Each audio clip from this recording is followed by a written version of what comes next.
এই দিনটা কবে চালু হলো? সেই দিন থেকেই আশুরা দিবসটা নাজাতে মুসা দিবস থাকলো না, এটা হয়ে গেল কারবালা দিবস। বিশ্বের বিভিন্ন প্রান্তে প্রান্তে এটা চালু হয়ে গেল। এমনকি মজার বিষয় হচ্ছে ইরানের শিয়ারাও কিন্তু এখন এই তাজিয়া মিছিল তারা পালন করে না। তাজিয়া মিছিলটা বাংলাদেশ, ভারত, পাকিস্তানের মধ্যেই চলে। প্রথম কথা হচ্ছে যে এই দিনটাকে কেন্দ্র করে দুই ধরনের জাহেলিয়াত আমাদের বাংলাদেশে আছে। একটা হচ্ছে ধর্মীয় জাহেলিয়াত, আর একটা হচ্ছে রাজনৈতিক জাহেলিয়াত। এবং এই দুই জাহেলিয়াতই মূলত শিয়া ব্র্যান্ডিং এর কারণে বা শিয়াদের কারণে আমাদের সমাজে চলে এসছে, যেটা আমরা নিজেরাও জানি না। আমরা হয়তো অনেকে শিয়াদেরকে পছন্দ করি না, শিয়া মতবাদকে আমরা ঘৃণা করি। আমরা মনে করি এই শিয়া মতবাদ মুসলমানদের কোনো অংশ না, কিন্তু তারপরেও তাদের কথা, তাদের সংস্কৃতি আমরা অবচেতনভাবে লালন করে যাচ্ছি। এই বাংলাদেশে একসময় শাসক যারা ছিলেন তাদের মধ্যে শিয়া ছিল। আপনার নবাব সিরাজউদ্দৌলার নাম শুনেছেন? নবাব সিরাজউদ্দৌলা তিনি একজন শিয়া ছিলেন, তার বাবা ছিলেন শিয়া আলীবর্দী খান।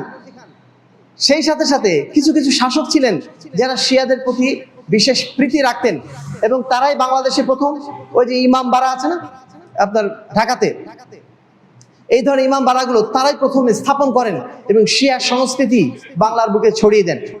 এই শিয়া সংস্কৃতির একটা অংশ হচ্ছে মুহররমের এই আশুরা বা দশম দিনটাকে বিশেষভাবে তারা উদযাপন করে, যেহেতু এই দিন হুসাইন রাদিয়াল্লাহু তাআলা আনহু কুফায় যে তিনি নিহত হয়েছিলেন।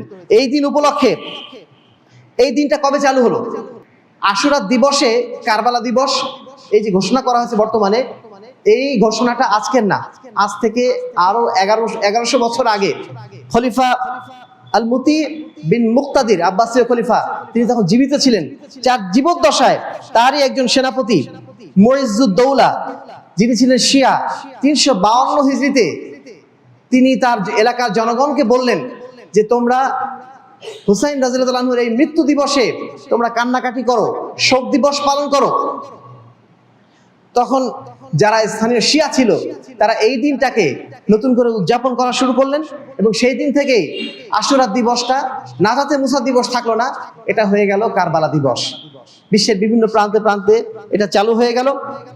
এবং এই দিন শিয়ারা তারা কালো পোশাক পরে, হুসাইন রাদিয়াল্লাহু আনহু মারা গেছেন এই উপলক্ষে তারা শোক দিবস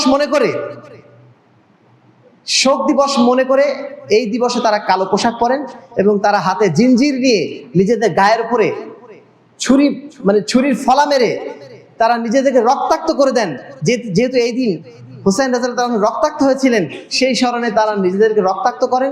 সেই দিন একটা তাজিয়া মিছিল তারা বের করেন, একটা কল্পিত একটা কফিন তারা নিয়ে তারা মিছিল বের করেন।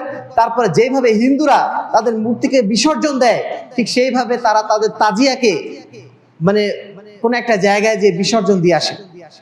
হিন্দুয়ানি সংস্কৃতি এবং পারসিক সংস্কৃতির একটা মিশ্রণ ঘটেছে এখানে, যেটা শিয়ারা পালন করে। এমনকি মজার বিষয় হচ্ছে ইরানের শিয়ারাও কিন্তু এখন এই তাজিয়া মিছিল তারা পালন করে না। তাজিয়া মিছিলটা বাংলাদেশ, ভারত, পাকিস্তানের মধ্যেই চলে। ওদের আলাদা সিস্টেম, ওরা অন্যভাবে করে। কিন্তু বাংলাদেশ, পাকিস্তানে এটা একটা বিশেষ একটা উৎসব বা বিশেষ একটা সিস্টেম তাদের।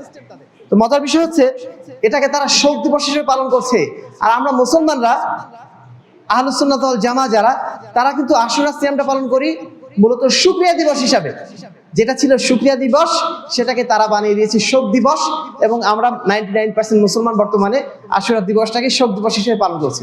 সম্মানিত উপস্থিতি, এই দিবসে আরো যে খারাপ কাজগুলো তারা করে, এই কাজগুলো করলে আমরা জীবনেও কখনো কারবালা নাম আর করবো না।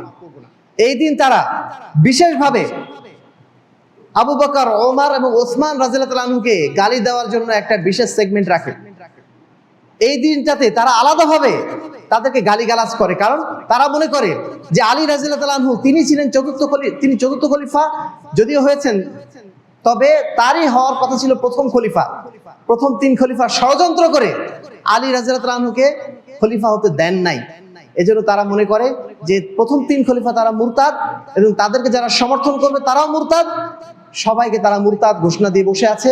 অর্থাৎ আমরা যারা এখানে বসে আছি, আমাদের বাংলাদেশের অন্ততপক্ষে শিয়াদের সাপোর্ট করলেও কোন মুসলমান আবু বকর, ওমর, ওসমান রাদিয়াল্লাহু তাআলাকে গালি দেবে? কখনো দেবে না, কখনো তাদেরকে কাফের মনে করবে না। কিন্তু শিয়াদের মতে যারা এই 3 জনকে গালি দেবে না, তারাও কাফের হয়ে যাবেন। অর্থাৎ তাদের দৃষ্টিকোণ থেকে আমরা সবাই কিন্তু কাফের। আজকে আমরা কি অনেকেই শিয়াদের প্রতি ভালোবাসা পোষণ করি, কিন্তু তারা কিন্তু আমাদেরকে কাফের বলেই জানে। এইটুকু জেনে তাদের প্রতি আপনি ভালোবাসা পোষণ করতে পারেন। এটা হচ্ছে আপনাদের, এটা যে বিষয় বললাম সেটা হচ্ছে আপনার ধর্মীয় জাহেলিয়াত।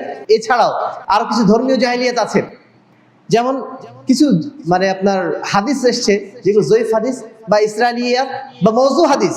সেই হাদিসগুলোতে বলা হয়েছে যে এই দিন এমন একটা দিন যেই দিন আল্লাহ রাব্বুল আলামিন আসমান জমিন সবকিছু সৃষ্টি করেছেন। তারপর বলা হয়েছে খালাকা আদম ওয়া হুবুতাহু ফিল আরদ, আল্লাহ রাব্বুল আলামিন এই দিনই আদম আলাইহিস সালামকে সৃষ্টি করেছিলেন এবং এই দিনই তিনি জান্নাত থেকে মানুষকে বা আদম আলাইহিস সালামকে দুনিয়াতে পাঠিয়ে দিয়েছিলেন। কেউ মনে করে থাকেন এই দিনেই আল্লাহ রাব্বুল আলামিন কাবা নির্মাণ করেছিলেন, কেউ মনে করে থাকেন এই দিনই হতে পারে কিয়ামতের দিবস।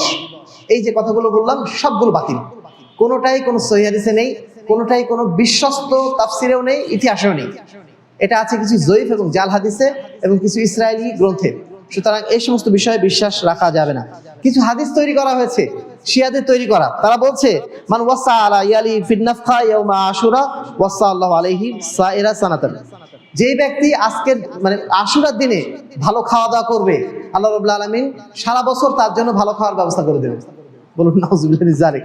কেউ বলছেন মানিক তাহালা ইয়াউমা আশুরা বিল ইসমিদ লাম তারমুদ আইনাহু আবাদা, যে ব্যক্তি আশুরার দিন চোখে সুরমা লাগাবে তার চোখ জীবনেও নষ্ট হবে না। আরেকটা হাদিস বানানো হয়েছে যে মান সামা ইয়াউমা আশুরা, যে ব্যক্তি আশুরা সিয়াম পালন করবে কাতাবাল্লাহু লাহু ইবাদাতা 70 সানাতান বিসিয়ামিহা ওয়া কিয়ামিহা, সেই ব্যক্তির জন্য আল্লাহ রাব্বুল আলামিন 70 বছর সিয়াম এবং কিয়াম পালন করার ইবাদতের সমপরিমাণ সওয়াব দেবেন। বলুন নাউজুবিল্লাহ। এটা সুবহানাল্লাহ বলা যাবে না, নাউজুবিল্লাহ বলতে হবে, কারণ এগুলো সব জয়ীফ হাদিস এবং জাল হাদিস। আহলে হাদিস আন্দোলন বাংলাদেশ